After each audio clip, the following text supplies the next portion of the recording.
Yo, what's up guys, Steven here. Welcome back to another video, and today I found a surprise package in my mailbox, and what we have right over here is the Vivo NEX 3.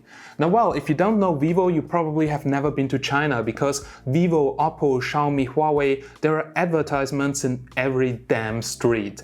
So Vivo is one of the biggest brands in Asia, but in Europe, well, it's not so well known, and also it's very hard to get the devices. So there are a few sellers on Amazon selling this for as much as $1,000. So this is a real premium device with crazy specifications. 64 megapixels on the main camera, Snapdragon 855 Plus. It has almost a 7-inch screen, so it's really huge, and I'm super excited for the unboxing. So I would say, let's jump right in and let's check it out. So ladies and gentlemen, there we go. Here's the package, and as you can see, NEX here on the box.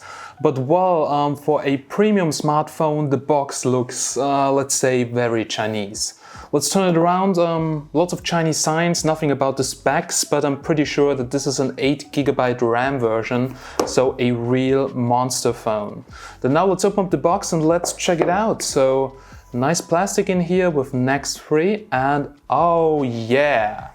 So here we can see something in Chinese, not sure what it means, not sure if you can read it. For my Chinese friends, please help to translate and post it down below into the comments.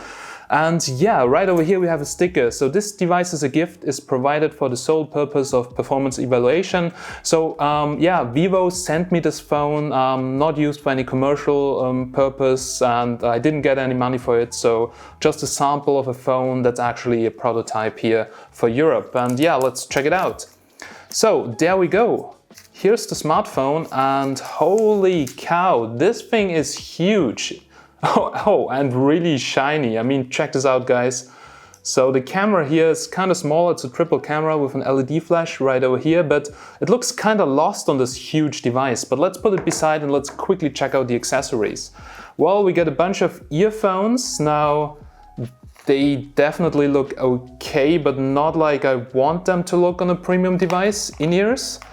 Then here we have the charger, and I'm pretty curious about what charging speed we have, because I heard it's 44 watts. And yeah, 11 volts at 3 amps, 9 volts, 2 amps, 5 volts, 2 amps, and 11 volts, 4 amps. That's 44 watts, that's massive. That's on the paper faster than Huawei Supercharge, and I'm really curious on how this will compete against the Mate 30 Pro. But well, the charging test will come very soon. Let's see what else we got here. Now, right over there we got a case, which is, yeah, pretty useful if you keep in mind that this is a super glossy surface, which is probably going to break if you drop it. And here a Type-C cable, so nothing special. Right over here, user manual, SIM opener tool, and that's it. That's what you can find inside the box. But now I'm actually more curious about the phone. Alrighty guys, so now here are both phones, and I played a little bit around with both devices. So here we have the Mate 30 Pro, and this right over here is the Vivo NEX 3.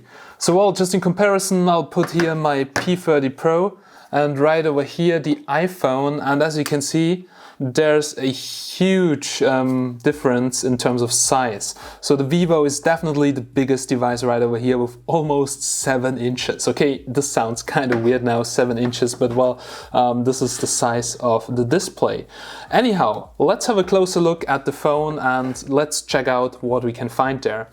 Well, first of all, let's compare the screens. Now, both screens are incredibly similar, but well, the Mate 30 Pro screen seems to be a little bit more saturated. But it seems like they come from the same supplier, because if you have a look, they look quite similar. We have a notch here on the Mate 30 Pro because, well, we have the cameras here inside, and on the Vivo, we have a pop-up camera. So let's put them side by side and let's check out how the curved screen looks like. And if you check this out, you can see it looks quite similar, so almost the same black bezel around it. Then also here we have a power button, but well, this is not a real button, this is some kind of touch sensitive button. Okay, if we have a look here, for instance, also at the side, then you can see if I squeeze the phone, then I can actually adjust the volume. So let me unlock the phone. Alrighty guys, I just had to enable the software button on the right edge. And well, if you now squeeze the phone, as you can see, you can adjust the volume, and sometimes I accidentally lock my screen.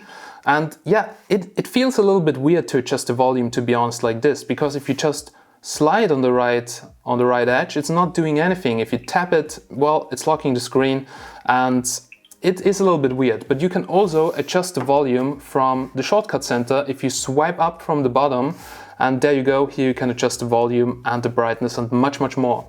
Because if you swipe down from the top, you get the notifications here and the search bar, but on the Huawei, you have, like on Android, your quick shortcuts right over here, which you can edit. But on the Vivo, it's here at the bottom. It's actually pretty cool. The shortcut center here has a lot of shortcuts, but they are mainly for the Chinese market. As you can tell, WeChat transfer, share to WeChat. I mean, nobody here in Europe is using WeChat except if you have some Chinese friends or deal with Chinese, but here also Alipay, which nobody here is using, and you can actually customize that. But if you open it up, it opens up some Chinese language shortcut center, which is really hard to use. I really have to look into that and give you my full review a little bit later. So well, also here at the bottom you have different shortcuts, and it's highly customizable so far as I can see. Here apps, here shortcuts. As you can see, toggle on or off the dark mode, which is pretty cool. Screen capture, which has a lot of functions like recording your screen, long shot, funny screenshot.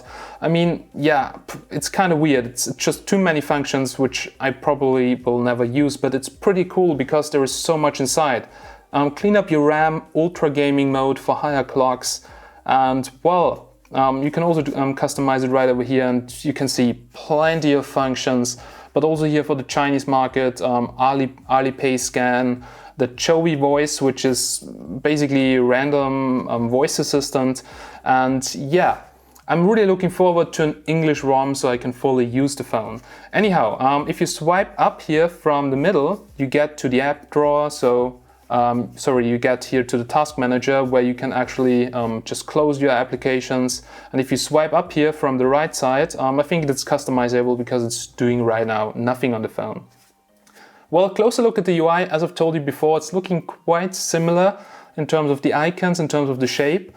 But here we have the V App Store, which is, yeah, much more Chinese than the Huawei App Gallery, because the Huawei App Gallery at least now starts to include Western applications, but here and inside of that V App Store you just find Chinese applications. If I try to search for, let's say, Facebook, I already installed the English keyboard, then you can see I cannot find it. So you will just find applications that are common in China, and most of them are in Chinese. Anyhow, you see there are a lot of applications pre-installed, so it's really highly customizable with different themes. A lot of Chinese stuff on there. Vivo.com. Here we have some bloatware pre-installed, but you can easily uninstall that.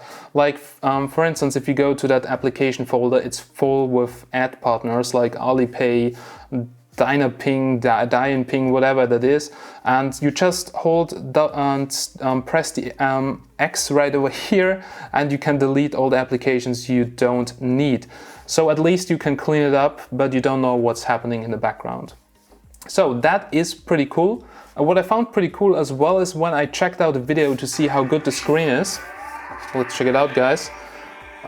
You can use the controls here on the right side to adjust the volume, on the left side to adjust the brightness, and yeah, the screen is looking really beautiful, to be honest. That curve is also looking really nice, and the controls in the video player, they are super smooth and pretty amazing, to be honest. So for multimedia usage, it's a nice phone because, well, we don't have a notch right over here. We get the full size of the display and we can utilize everything right over here. So far, we can go quickly to the settings. I can show you some things right over there, how it looks like. So we have here the network settings. There is nothing special here inside. Then here you can see that also that pressure sensitive buttons on the right side, they are customizable. Like they're right now on standard, which is pretty low for my taste. You can also set it to light or to heavy, so you have to squeeze harder in order to use that. And here you also get a guide on how to use that. For instance, virtual side button can be switched off if you don't want to use it. And yeah, as you can see, it's pretty customizable. So let's go back right over here. There is Chowi, that's Chinese assistant, whatever. It has plenty of features. You have to log in there. Probably won't do that. We also have ultra gaming mode, as you can see. There you go, let's go to OK. You can block notifications, recheck notifications, disable Wi-Fi, optimize it for different games and add games right over here. So if you're a hardcore gamer, that could make sense, but there are also some other apps which can do that on other Android phones. Then you can see display, home screen, lock screen, it's customizable. The fingerprint scanner itself, I already did set it up and it's working pretty good. If I put my finger on there, it's super fast. It's actually working as good as on my P30 Pro, and it has a really cool animation, to be honest. Back in the settings, I quickly want to show you which version it is exactly. So it's the 8GB model, 256GB of total space. That's a lot. There is no SD card support, but well, you can mount some OTG storage if you want to expand it. That's pretty cool. And here at the bottom, well, you just have a few more settings for smart motion. Here, for instance, split screen mode, screenshots, so you can capture a lot of stuff. Last but not least, let's check out the camera, because this is also something that is looking really amazing. So, if we press the front-facing camera button, it slides out the camera with a super weird and funny sound. That's so Star Wars-like and it's pretty cool. And let's take a picture. Oh my god, I look crap, but as you can see, super soft, a lot of beauty effects. Yeah, and here it slides back in. This was portrait mode. In regular mode, I hope I can switch off beauty. Okay, please clean the lens. Yeah, but it is looking fine so far from the quality. It's not looking bad at all, but I will do a full camera review very soon. And if you drop the phone, yeah, camera goes back in, so smart camera retract, that's good.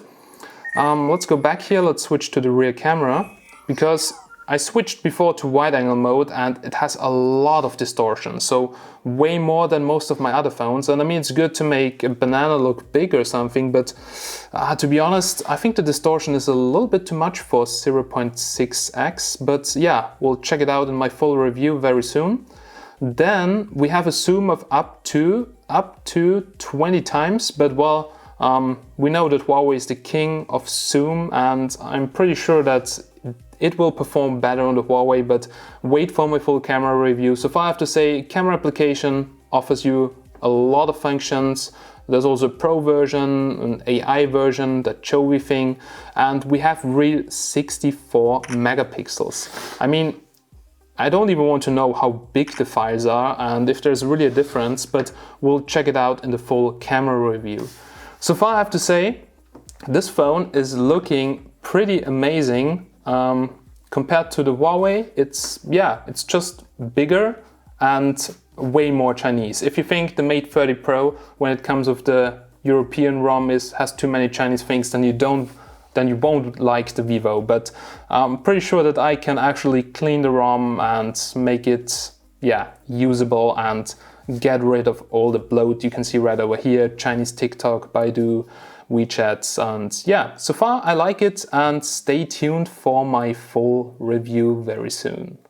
Alrighty guys, so we're now here at the end of this unboxing and first look video. I really hope you liked it.